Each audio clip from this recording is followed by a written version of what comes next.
نحمدہ ونصلی علی رسول الکریم اما بعد فاعوذ باللہ من الشیطان الرجیم بسم اللہ الرحمن الرحیم۔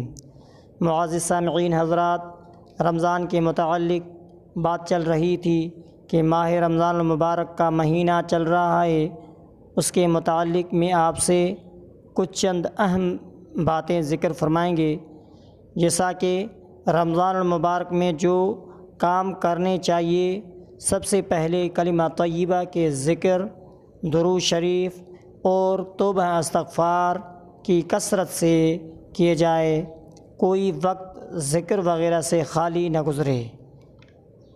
قرآن پاک کی تلاوت کا خصوص اہتمام نوافل میں بھی اور دیکھ کر بھی، قیام نماز میں تلاوت سے ایک لفظ پر 100 نیکی اور نماز میں بیٹھ کر پڑھنے سے ہر حرف پر 50 نیکی کا ثواب ملتا ہے۔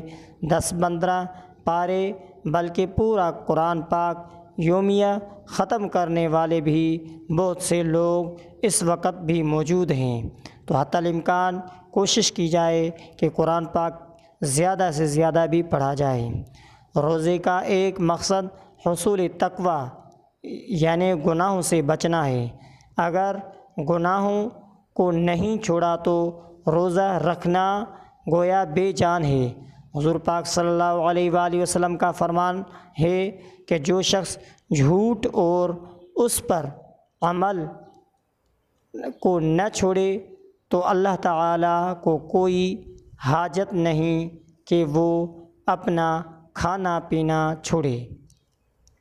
نظر کو گناہ سے بچانا ہے، زبان کی حفاظت کرنی ہے، ہاتھ پاؤں حتیٰ کہ دل و دماغ کے گناہوں سے بھی روزے کو پاک اور محفوظ رکھنا ہے۔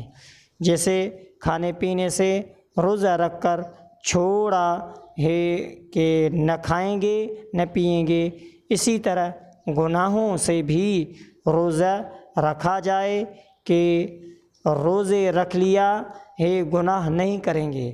کھانا پینا افطاری کے بعد حلال ہو جاتا ہے، لیکن گناہ افطاری کے بعد بھی حلال نہیں ہے، نہ رمضان میں نہ غیر رمضان میں، بلکہ ہمیشہ کے لیے گناہ حرام ہے۔ تو سوچنا چاہیے کہ جب عارضی وقتی حرام کو حکم خداوندی کی وجہ سے چھوڑا ہے تو دائمی حرام کو بطریق اولا بحکم خداوندی چھوڑ دینا ضروری ہے۔ مغفرت و رحمت خداوندی کے حصول میں ایک دوسرے سے بڑھنے کی کوشش کرنی چاہیے کہ اس ماہ مبارک میں مولا کریم اپنے بندوں کے مسابقت دیکھنا چاہتے ہیں اور ان سے اس کا حکم فرماتے ہیں۔ وَسَارِعُوا إِلَىٰ مَغْفِرَةٍ مِّن رَّبِّكُمْ وَجَنَّةٍ عَرْضُهَا السَّمَاوَاتُ وَالْأَرْضُ أُعِدَّتْ لِلْمُتَّقِينَ۔ کلام اللہ میں یہ ذکر ہوا۔ بازار اور گھریلو کاموں سے جس قدر جلدی ہو سکے فراغت حاصل کر کے زیادہ سے زیادہ اوقات مسجد کے لیے فارغ کر لینی چاہیے۔ 10 دن کے اعتکاف کے علاوہ جتنا وقت بھی مل سکے مسجد میں گزارے۔ ماہ رمضان اگر اہل اللہ کے صحبت اور خدمت میں گزارنے کا اہتمام کر لیا جائے، جیسے کہ ہمارے اکابر کا معمول تھا کہ، تو امید ہے کہ اوپر والے سب نمبروں پر عمل کرنے کا راستہ نکل آئے اور سب پر عمل آسان ہو جائے۔ اپنے ملازمین کے لیے کام میں سہولیت کرنا بھی مطلوب ہے۔ اپنے پڑوسیوں نیز غربا و مساکین کی خدمت اور دلداری بھی اس ماہ مبارک کا خصوصی عمل ہے۔ حدیث پاک میں ہے کہ ماہ مبارک میں خصوصی حضور پاک صلی اللہ علیہ وآلہ وسلم کا جو جود و سخا بہت بڑھ جاتا تھا۔ آپ چلتے ہوا سے بھی زیادہ سخی ہو جاتے تھے۔ افطاری میں غریبوں کو شریک کیجیے اور مالی تعاون بھی کیجیے تاکہ وہ اطمینان سے رمضان المبارک کے مبارک گزار سکے اور آپ ان کے دعاؤں کے مستحق بنیں۔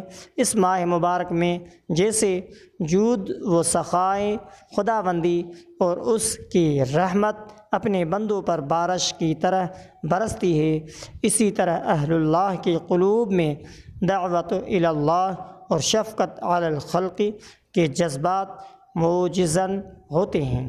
شوق الی اللہ اور خوف خدا کے ملے جلے خیالات کا ان کے سینوں میں تلاطم ہوتا ہے۔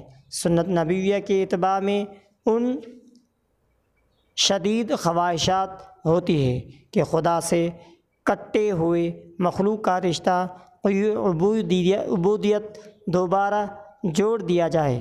فساق و فجار اور سرکشوں کو اپنے مولا کریم کے دربار کے حاضر دوبارہ نصیب ہو جائے، شیطان کے چنگل سے نکل کر یہ اللہ کے فرمان بردار بندے بن جائیں۔ اسلام کی سربلندی، علماء اور مدارس دینی کی حفاظت، مظلوم مسلمانوں کی حمایت و نصرت، خوب دعائیں کی جائے۔ رمضان المبارک کے فضائل اور اس کے حقوق و اعمال کی طرف متوجہ کرنے کے لیے ہمیشہ اولیاء کرام اور مشائخ عظام کے اپنے نورانی مواعظ سے لوگوں کو خوب غفلت سے بیدار کرنے کی کوشش کی جائے۔ حضور صلی اللہ علیہ وآلہ وسلم نے صحابہ رضی اللہ تعالیٰ عنہم اجمعین، اولیاء کرام سے دیگر مشائخ علماء تک سب حضرات کی خصوصی مواعظ رمضان المبارک کے بارے میں منقول چلی آتی ہیں۔